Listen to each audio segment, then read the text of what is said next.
Salam sejahtera bagi kita semua, shalom, damai di hati. Senang sekali kita kembali berjumpa dalam program Multimedia Gemim lewat MTPJ Gemim edisi 13 Oktober 2024. Untuk itu saat ini kita akan membaca dan merenungkan firman Tuhan yang diambil dalam kitab Keluaran pasalnya yang ke-18 ayat 1 hingga ayatnya yang ke-12. Beginilah firman Tuhan dituliskan.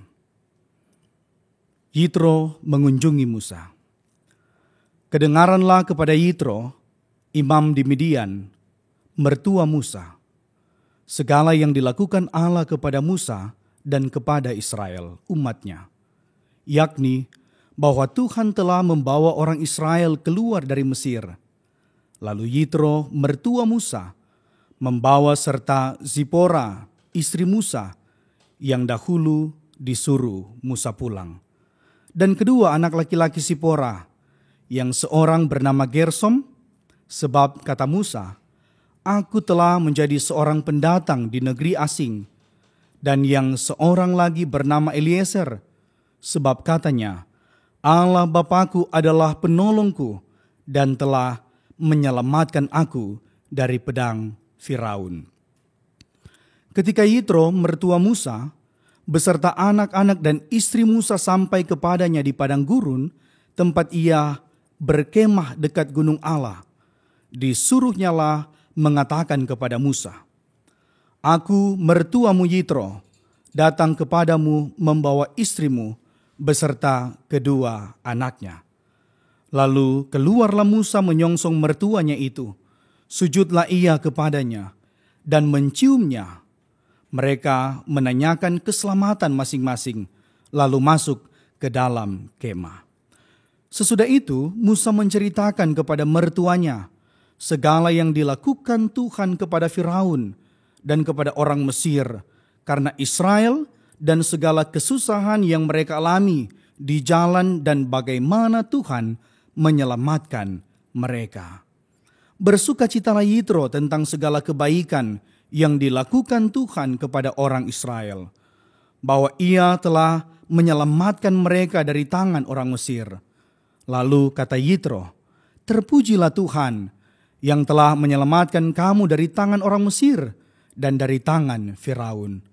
Sekarang aku tahu bahwa Tuhan lebih besar dari segala Allah, sebab ia telah menyelamatkan bangsa ini dari tangan orang Mesir. Karena memang orang-orang ini telah bertindak angkuh terhadap mereka. Dan Yitro, mertua Musa, mempersembahkan korban bakaran dan beberapa korban sembelihan bagi Allah. Lalu Harun dan semua tua-tua Israel datang untuk makan bersama-sama dengan mertua Musa di hadapan Allah. Demikianlah firman Tuhan, terpujilah nama Tuhan untuk firman-Nya yang suci dan kudus ini.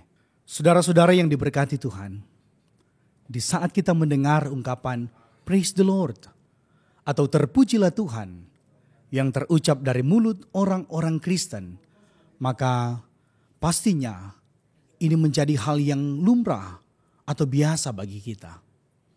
Akan tetapi bagaimana jadinya ketika ungkapan ini terucap dari mulut orang non-Kristen? Pastinya ini bukan hal yang biasa.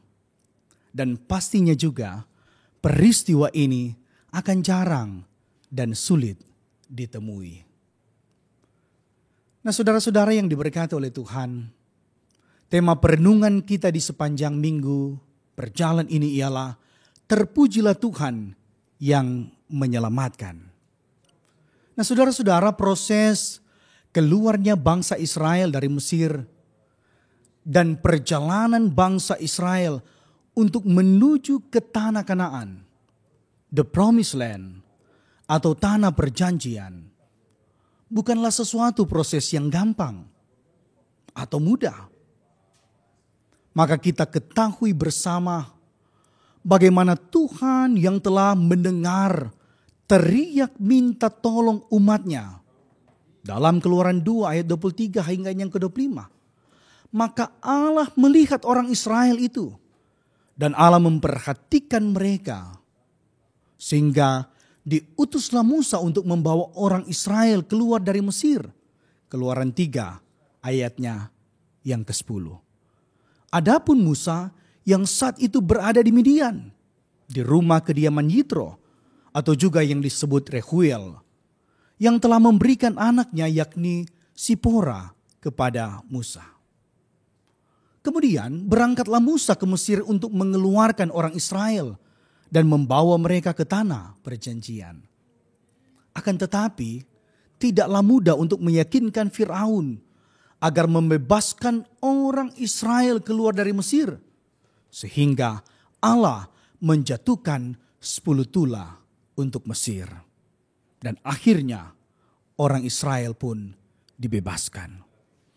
Maka kita ketahui juga bersama bahwa Tuhan berjalan di depan mereka pada siang hari dalam tiang awan untuk menuntun mereka di jalan, dan pada waktu malam dalam tiang api untuk menerangi mereka. Sehingga mereka dapat berjalan siang dan malam. Keluaran 13 ayatnya yang ke-21. Akan tetapi ternyata Firaun masih mengejar orang Israel. Dan terjadilah peristiwa Laut Teberau yang terbelah dua. Dan orang Israel berjalan di tengah laut di tempat kering. Sedang di kiri dan di kanan mereka, air itu sebagai tembok mereka. Demikianlah Tuhan menyelamatkan orang Israel dari tangan orang Mesir. Maka kita ketahui juga bahwa dalam perjalanan orang Israel, Tuhan terus memperhatikan mereka lewat memberi mereka makan dan minum. Bahkan ketika mereka berperang melawan orang Amalek, Tuhan juga menolong mereka, bahkan memenangkan peperangan itu. Maka setelah peristiwa-peristiwa tadi, datanglah Yitro, mertua Musa, membawa Sipora istri Musa yang dahulunya disuruh pulang, beserta kedua anaknya yakni Gersom dan Eliezer. Lalu keluarlah Musa menyongsong mertuanya itu. Sujudlah ia kepadanya dan menciumnya. Mereka menanyakan keselamatan masing-masing, lalu masuk ke dalam kemah. Sesudah itu, Musa menceritakan kepada mertuanya segala yang dilakukan Tuhan kepada Firaun dan kepada orang Mesir karena Israel. Dan segala kesusahan-kesusahan yang mereka alami di jalan dan bagaimana Tuhan menyelamatkan mereka. Maka bersukacitalah Yitro mendengar tentang segala kebaikan-kebaikan yang dilakukan Tuhan kepada orang Israel. Bahwa ia telah menyelamatkan mereka dari tangan orang Mesir. Lalu kata Yitro, terpujilah Tuhan yang telah menyelamatkan kamu dari tangan orang Mesir dan dari tangan Firaun. Dan dia pun mempersembahkan korban bakaran dan korban sembelihan bagi Allah. Nah saudara-saudara, kita tahu bersama bahwa Yitro ini bukanlah dari kalangan orang Israel. Akan tetapi dia memuji dan mengakui Tuhan Allah orang Israel sebagai Allah yang berkuasa atas Allah lain. Yitro yang tidak merasakan secara langsung bagaimana keadaan situasi yang dialami orang Israel. Akan tetapi dia sungguh terkesima dengan perbuatan Allah Israel yang telah mengadakan berbagai mujizat dalam rangka menyelamatkan orang Israel. Nah saudara-saudara, kisah ini mengingatkan kita semua bahwa di tengah-tengah kesulitan terbesar sekalipun, Tuhan selalu hadir dan bekerja untuk menyelamatkan. Namun ku tahu yang ku percaya dan aku yakin kan kuasanya. Ia menjaga yang ku taruhkan hingga harinya kelak.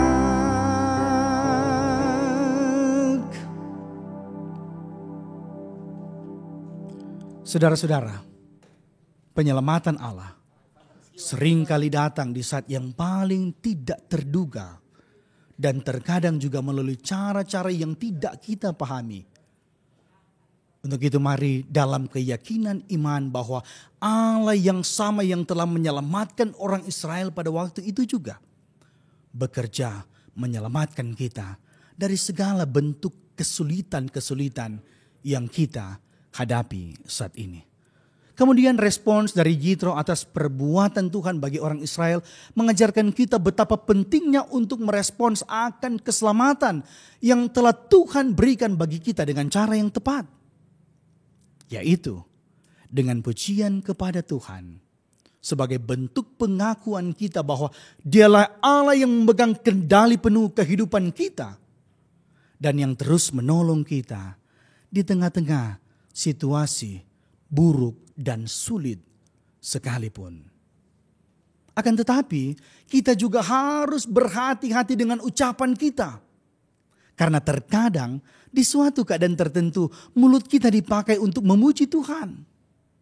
Tapi di keadaan yang lain mulut kita dipakai untuk mengutuk, mencemooh, menghakimi, merendahkan orang lain dan menyebarkan berita-berita hoaks. Maka selanjutnya respons kita atas keselamatan yang Tuhan beri lewat memberikan persembahan. Maksudnya ialah bukan hanya sekedar kata-kata saja, tapi harus ada tindakan konkret atau nyata dalam kita merespons keselamatan yang Tuhan beri lewat tentunya dengan terus beribadah dalam persekutuan bersama, tapi juga bagaimana kita memberi dampak positif di saat dimanapun kita berada. Baik di lingkungan pekerjaan-pekerjaan kita, di lingkungan sekolah, dalam pergaulan, dalam berjemaat, dalam bermasyarakat, dan juga pastinya dalam lingkup keluarga. Saudara-saudara, mari hidup baku-baku baik. Jangan jadi batu sandungan. Jangan saling menjatuhkan. Mari hidup berdamai. Hidup berdamai dengan orang tua kita. Hidup berdamai dengan orang tua mantu. Hidup berdamai dengan anak-anak. Hidup berdamai dengan anak-anak mantu. Maka hiduplah menjadi berkat bagi banyak orang. Maka terpujilah nama Tuhan yang telah menyelamatkan. Amin.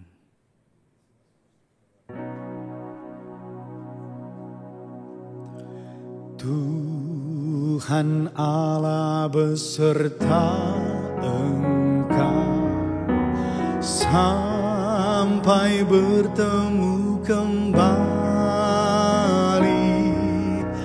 Kasih Kristus mengawali. Tuhan Allah beserta sampai bertemu, sampai lagi kita bertemu, sampai